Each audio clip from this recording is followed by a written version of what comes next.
News 18 நேயர்களுக்கு என்னுடைய பணிவான வணக்கம்.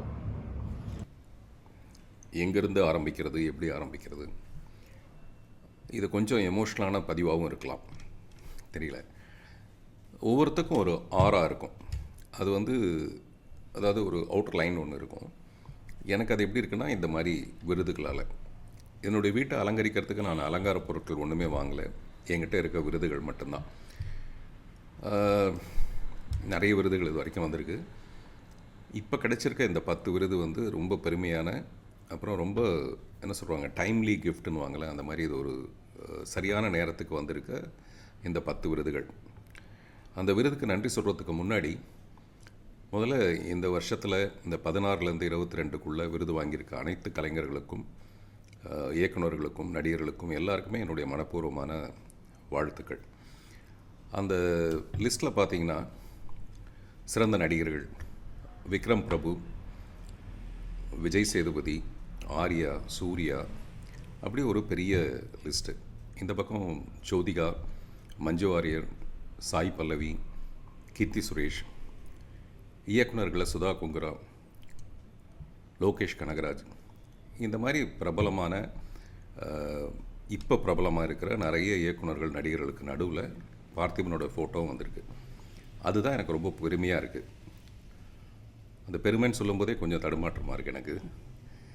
அது என்னென்னா, முந்தா நாள் சினிமாவுக்கு இன்றைக்கி பிரபலமாக இருக்கிறவங்களுக்கு நடுவில் 35 வருஷமாக இந்த ஓட்டத்தில் கலந்துகிட்ருக்கேன். நானும் இருக்கிறது சொல்ல முடியாத ஒரு மகிழ்ச்சி. இது தொடர்ந்து அப்படியே இருக்கணும்னு நான் ஆசைப்பட்றேன். அதாவது விருது பட்டியலில் இல்லை, சினிமாவோட ஓட்டத்தில் நான் இருந்துக்கிட்டே இருக்கணும். அப்படி நான் இல்லாத ஒரு நாள், நான் இல்லாத நாள். இதுக்கு இவ்வளோ எமோஷன் ஆகணுமா? டெஃபினட்டாக அது ஒருத்தருடைய மனநிலையை பொறுத்தது. இன்றைக்கி காலையில் சத்யஜித் ராய் அவர்களுடைய ஒரு ஃபோட்டோ பார்த்தேன். நிமாய் கோஷ் அந்த ஃபோட்டோவை எடுத்திருக்காரு.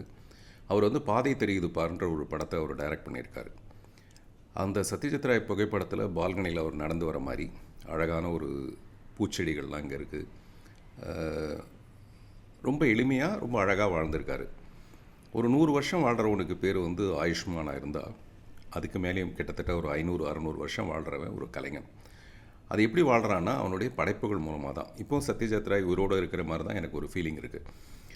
இப்படி நானும் தொடர்ந்து நிறைய நல்ல படங்கள், புதிய பாதை தொடங்கி ஒத்த செருப்போ, இரவு நிழலோ, அந்த மாதிரி நல்ல நல்ல படங்கள் பண்ணணும்னு நினைக்கும்போது, அதுக்கு உரிய அங்கீகாரம் கிடைக்கும்போது தான் அது பெரிய பெருமையாக, மரியாதையாக இருக்குது. அது கிடைக்காதப்போ மனம் மயானம் ஆகிடுது.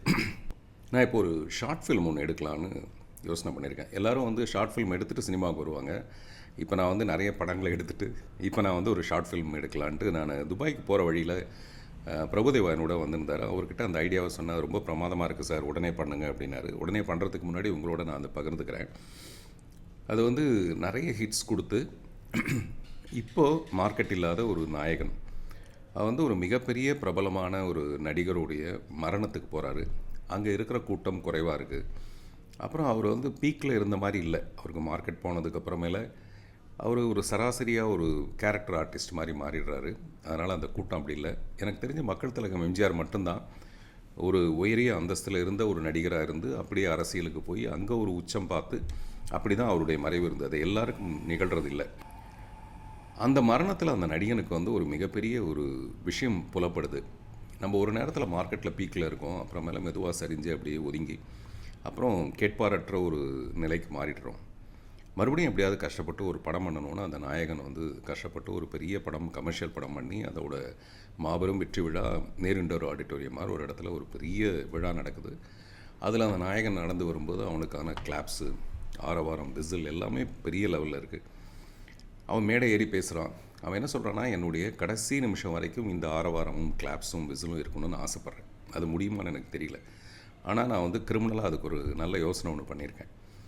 ஒன்று, என்னுடைய கடைசி காலத்துக்கு இந்த விசிலும் ஆரவாரமும் இருக்கணும். அப்படி இல்லைன்னா இந்த விசிலும் ஆரவாரமும் இருக்கிறதே என்னுடைய கடைசி தருணமாக இருக்கணும் அப்படின்னு சொல்லிட்டு உள்ளேருந்து ஒரு பாய்சன் பாட்டிலை எடுத்து மக்கள் முன்னாடி கிடுக்கிடுன்னு குடிக்கிறான்.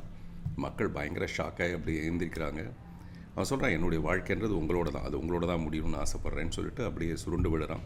கட் பண்ண அப்போலோ ஹாஸ்பிட்டல் மாதிரி அவனுக்கு ஏகப்பட்ட டியூபுகள் பொருத்தி பல்ஸ் குறைஞ்சிக்கிட்டே இருக்குது. அப்போலோ ஹாஸ்பிட்டலுக்கு வெளியில் ஒரு பெரிய கூட்டம். தலைவா வா தலைவா, நாங்கள்லாம் இருக்கோம், தலைவா வா தலைவான்னு ஒரு பெரிய ஆரவாரம். மக்கள் திலகம் எம்ஜிஆருக்கு வந்து அந்த மாதிரி தான். அப்போலோ ஹாஸ்பிட்டலில் இருக்கும்போது வெளியில் ஒரு பெரிய கூட்டம் நின்றுட்டு இருந்தேன். அந்த கூட்டத்தில் நானும் நின்று இருக்கேன்.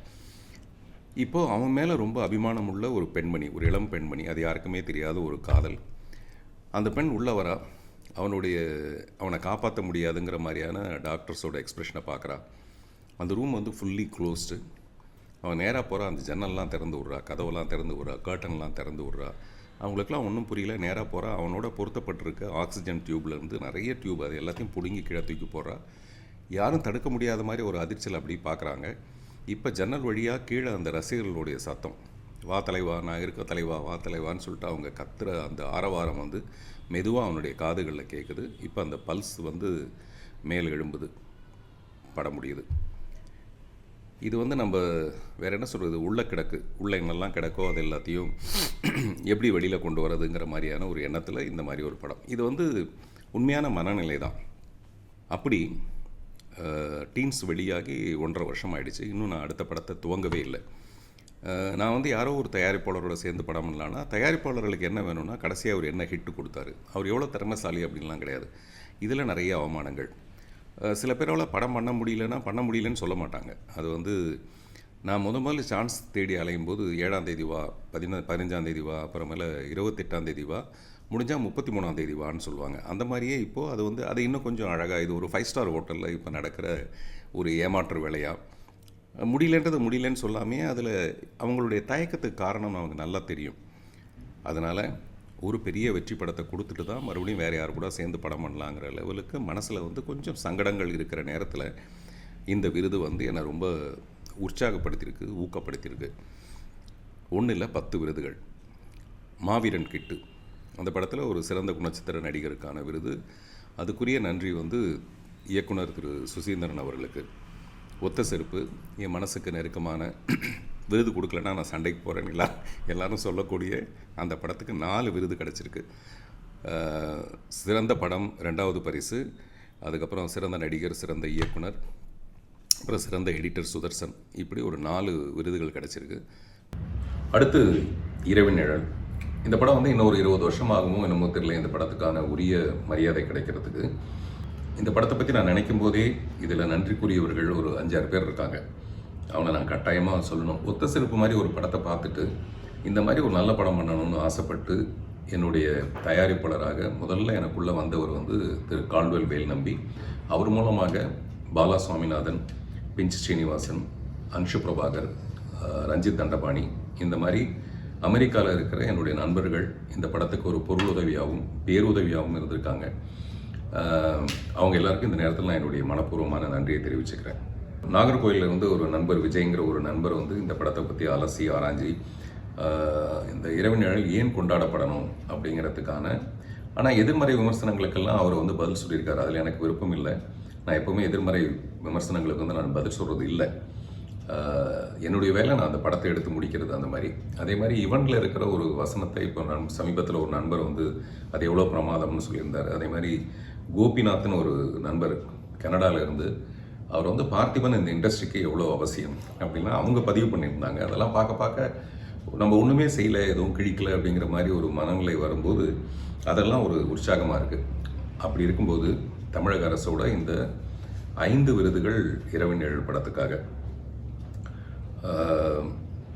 சிறந்த படம் சிறப்பு பரிசு, அதுக்கப்புறம் மறைந்த ரோபோ சங்கர் அவருக்கு வந்து சிறந்த நகைச்சுவை நடிகருக்கான ஒரு விருது, ஒளிப்பதிவாளர் ஆர்த்தர் வில்சனுக்கு கிடைச்சிருக்கிறதுல எனக்கு மகிழ்ச்சி.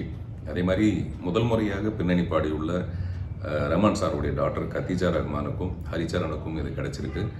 இது எல்லாமே எனக்கு ரொம்ப மனசுக்கு ரொம்ப மகிழ்ச்சியான ஒரு விஷயம். இவ்வளவு மகிழ்ச்சியை வழங்கியிருக்க தமிழக முதல்வர் அவர்களுக்கு என்னுடைய மனப்பூர்வமான மனம் கூப்பிய நன்றி. அவருக்கு மட்டும் இல்லை, துணை முதல்வர் திரு உதயநிதி ஸ்டாலின் அவர்களுக்கும், திரு சுவாமிநாதன் மாண்புமிகு அமைச்சர் செய்தி மற்றும் மக்கள் தொடர்பு துறை அவருக்கும், இந்த படங்களை தேர்வு செய்த ஜூரிஸ் எல்லாருக்கும், மற்ற இதுக்கு ஒத்துழைப்பாக இருந்த எல்லாருக்கும் என்னுடைய மனப்பூர்வமான நன்றி. கொஞ்ச நாளுக்கு முன்னாடி நண்பர் விஜய் அவர்கள் அரசியலுக்கு வரதுன்னு வரும்போது என்கிட்ட கருத்து கேட்டப்போ நான் சொன்னேன், யார் வேணாலும் அரசியலுக்கு வரலாம், அதுவும் அவர் வந்து தனக்குள்ள ஒரு மிகப்பெரிய வருமானத்தை, ஒரு 200 கோடி வருமானத்தை விட்டுட்டு வராருன்னா அவரை வரவேற்கணும் அப்படிங்கிறத சொன்னேன். அது வந்து பூதாகரமான விஷயங்களாக மாறி, அது வந்து நான் விஜயுடைய கட்சிக்கு ரொம்ப ஆதரவு கொடுக்குற மாதிரி, என்னுடைய திமுக நண்பர்களே சில பேர் என்னங்க அந்த கட்சி பக்கம் மாறிட்டீங்க போல இருக்குது அப்படின்னாங்க. அதெல்லாம் அப்படிலாம் இல்லை சார். துணை முதல்வரே என்ன சொல்லியிருந்தாருன்னா, இது ஒரு ஜனநாயக நாடு, யார் வேணாலும் அரசியலுக்கு வரலாம்னு சொன்னார். அந்த மாதிரி தான் நானும் சொன்னேன். அதை வந்து தவறாக எடுத்துக்கொள்ளப்பட்டிருக்கு அப்படின்னு விளக்குனேன். இது எதுக்காக சொல்கிறேன்னா, இந்த தமிழக அரசோட விருதுலாம் வரப்போகுது அப்படின்னும் போது என் மனசுக்குள்ளே ஒரு சின்ன சஞ்சலம் ஒன்று இருந்தது. நம்ம இப்படி பேசி அது வந்து வெளியில் எதிர்விதமான எதிர்வினை ஏதாவது உண்டாக்கியிருக்குமோ அப்படின்லாம் நான் யோசிச்சுட்டே இருக்கும்போது பார்த்தா இத்தனை விருதுகள் இதுக்கு வந்திருக்கும் போது, அப்படி அவங்க திமுகங்கிற ஒரு கட்சியில் இந்த மாதிரி பாரபட்சங்கள் எதுவுமே அவங்க பார்க்கறதில்ல. இது வந்து நான் கலைஞர்கிட்ட நிறைய விஷயம் உணர்ந்திருக்கேன்.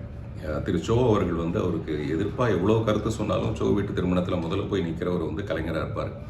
அந்த மாதிரி தான் நமது மாண்புமிகு முதல்வர் அவர்களும் பாரபட்சம்லாம் இல்லாமல் இந்த விருதுகள் வழங்கப்பட்டிருக்குங்கிறத சொல்கிறதுக்காக இந்த விஷயத்த சொல்கிறேன்.